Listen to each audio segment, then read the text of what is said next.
What's up, everybody? Welcome back to The Run with me, Manny Wilson. I'm glad to be here as always. Just a reminder, podcast will be up on Wednesdays every week before noon. So, just give it a look. Turn the notifications on. Make sure you subscribe on YouTube, iPodcast, Spotify, iHeartRadio, whatever you use. Make sure you continue to turn that notification button on so you can be updated to the latest trending topics and hear my outtake, man. So I just want to go ahead and get it going. First off, be sure to follow me on Twitter at I am Manny Wilson. I talk about sports on there a lot, and I post my podcast on there as well, just to get it more out into the world. So let's get into it, man. I want to start off with this Rockets. Not Rockets, they just got eliminated. I will talk about the Rockets for a little bit, but actually it'll be Portland and the Warriors series. I want to talk about this series. The game last night, I don't think it really demonstrated how hard this series will be for the Golden State Warriors. Coming into the game, I didn't think it was going to be like that. I have the Warriors winning the series, by the way, but last night in game one, the Warriors won 116-94. And part of it was really because they just played way, way, way better basketball than the Portland Trail Blazers. The Portland Trail Blazers came out, energy was really flat. And it was like that the entire game. They didn't really have any kind of offensive groove at all. Damian Lillard didn't get into a groove. CJ McCollum didn't get into a groove. And when neither one of them are scoring the ball or doing anything, it's going to be real ineffective. But I give credit to the Golden State Warriors because those boys really balled out. They deserve all that credit. And a lot of people want to talk about how magnificent their offense is, that they really forget that the Warriors play defense. The Warriors team plays great defense. And if you watched yesterday, you know exactly what I'm talking about. Let's look into it. So, just in the first half of that game, just in the first half of that Portland and Warriors game, Portland had 14 turnovers. Anybody who watches this team play basketball, you know you cannot turn the ball over 14 times. Even in a game, you can't turn the ball 14 times over. You can't turn it over that much in a single game against the Warriors. Because then you're just setting yourself up to fail. But this Portland team had 14 turnovers in the first half of the game. 2 quarters. Warriors came out and they brought pressure. Their defensive intensity was high all game, and they capitalized off of a lot of turnovers that the Trailblazers had. So now I wonder, they were jumping out in front.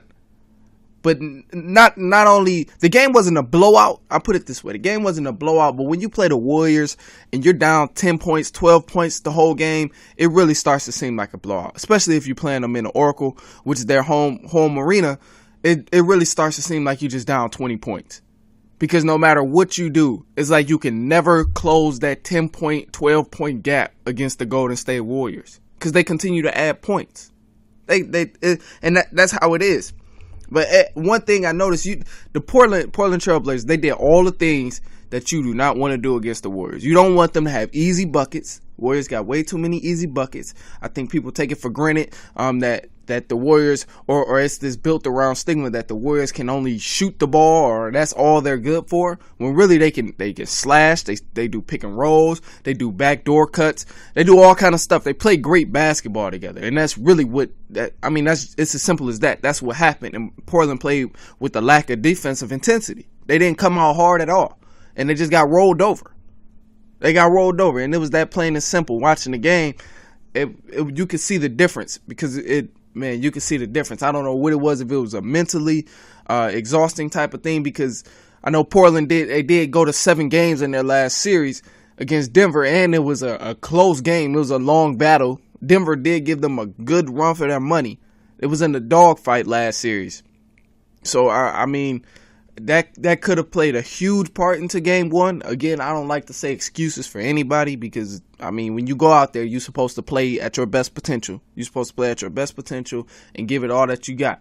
And that's what they did, but it wasn't enough. It wasn't enough at all. Warriors had way too many easy buckets. They had uncontested threes, and they didn't capitalize on any of the turnovers or barely any of the turnovers that the Warriors had. They didn't capitalize on the Warriors' mistakes.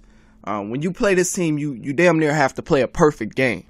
It's almost like you have to play a perfect game to beat this team if the Warriors are rolling and playing good like that. Now, maybe if the Warriors are making mistakes and stuff like that, and you're rolling at the time, you might, a very, very slim chance that you can probably pull it off at the end of the game in the fourth quarter.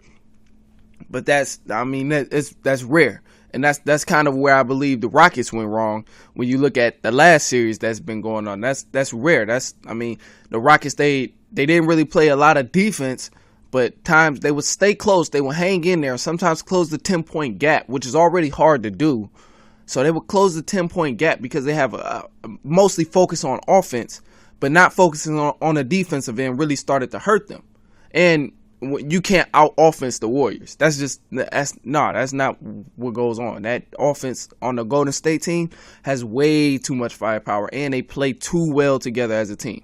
They play way too well as a team, and you're not going to out-offense the Warriors.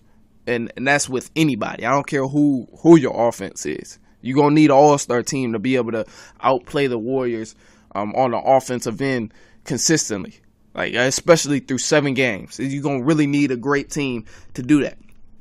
But anyway, when you look at the first half, Portland, they shot bad. 14 for 43 as a team. 3 for 14 from the three-point line.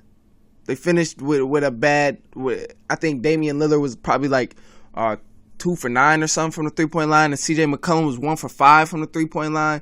Nobody could really get into a groove. Nobody could get into a groove at all. The Warriors, they double teamed. They went back to double teaming people to shake people up. They double teamed Damian Lillard. They double teamed scrubs on the team, or I should say people who aren't as big or have an effect on the team. They double teamed them, forced them to make a play with 2 defenders on them, and a lot of times that created turnovers.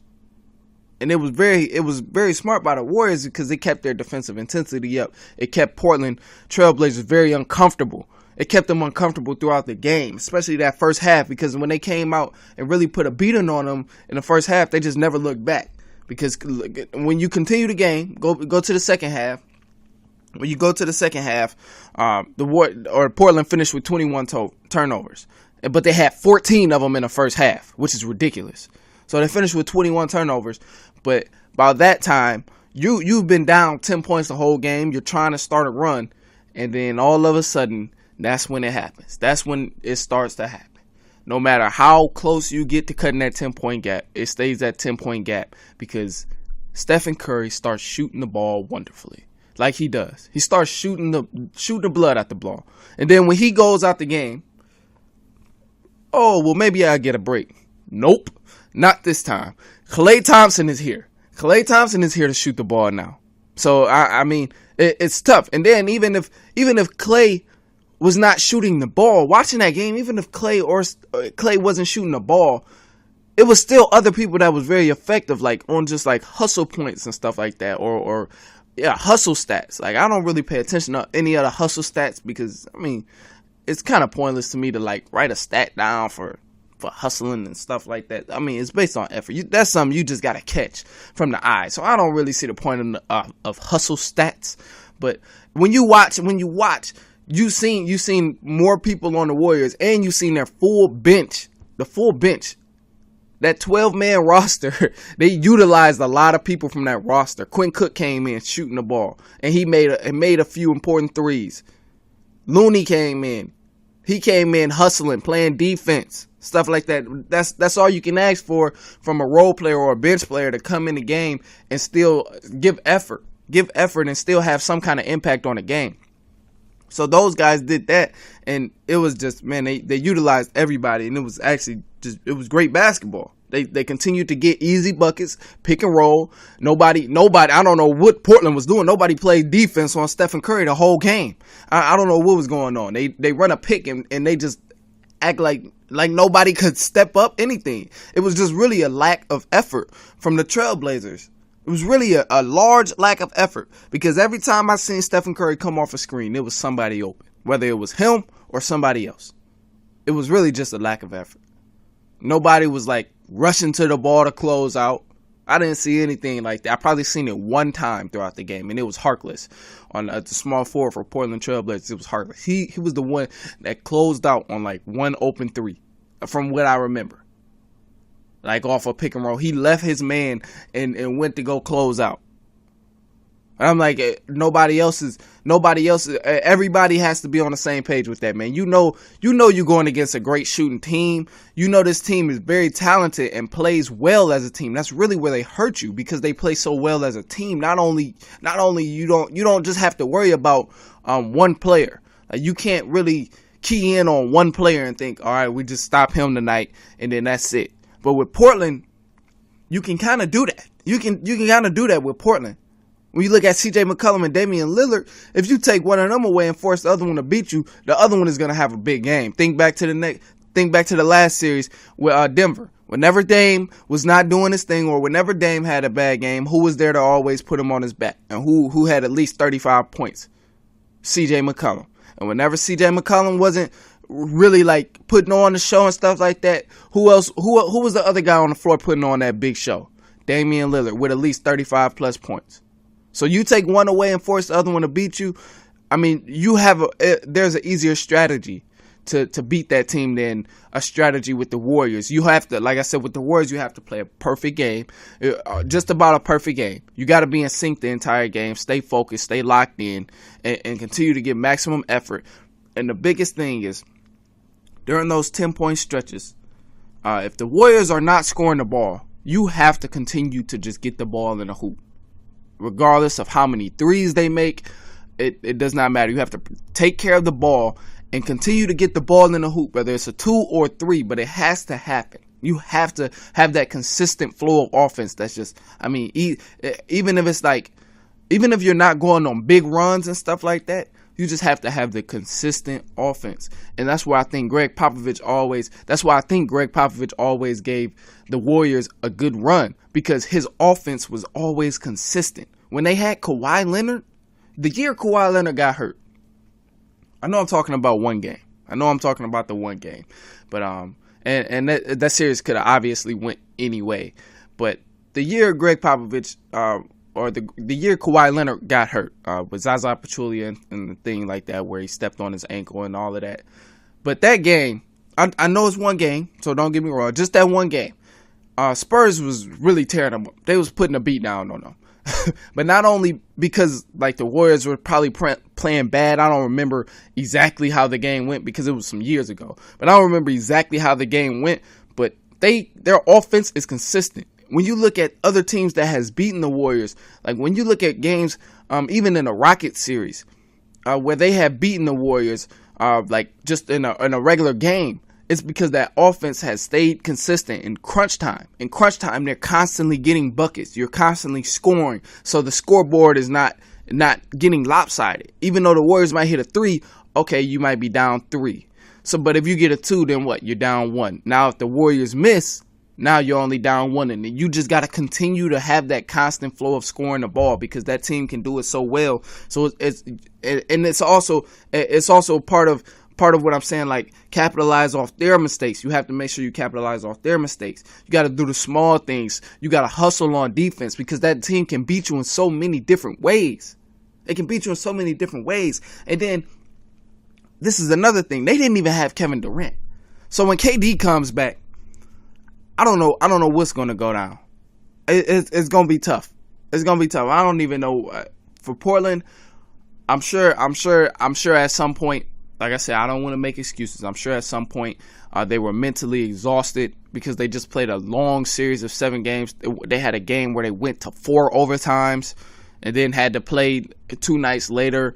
And it's mentally exhausting. But they really need to take some time, review the game, see what's going on, look at the film, break it down, and really, really strategize and key in on the entire team, because you don't just play 1 or 2 players against the Warriors. You play the entire Warriors team and the fan base, especially if you're in the Oracle. You play the entire fan base and the entire team, because everybody on that team is liable to turn up at any time. So when they get KD, it's bad, man. The most I see for Portland, for this series with the Golden State Warriors and Portland Trail Blazers, Warriors in 5. 6 at most. That's me pushing it in 6. But right now, I'm going Warriors in 5, man. I think Portland can probably sneak a game. Like I say, sometimes the Warriors, they get a little lazy. They get a little, they nonchalant about things, and they just let it roll. So I'm going with Warriors in 5, man. Warriors in 5. That's how I'm gonna call this series.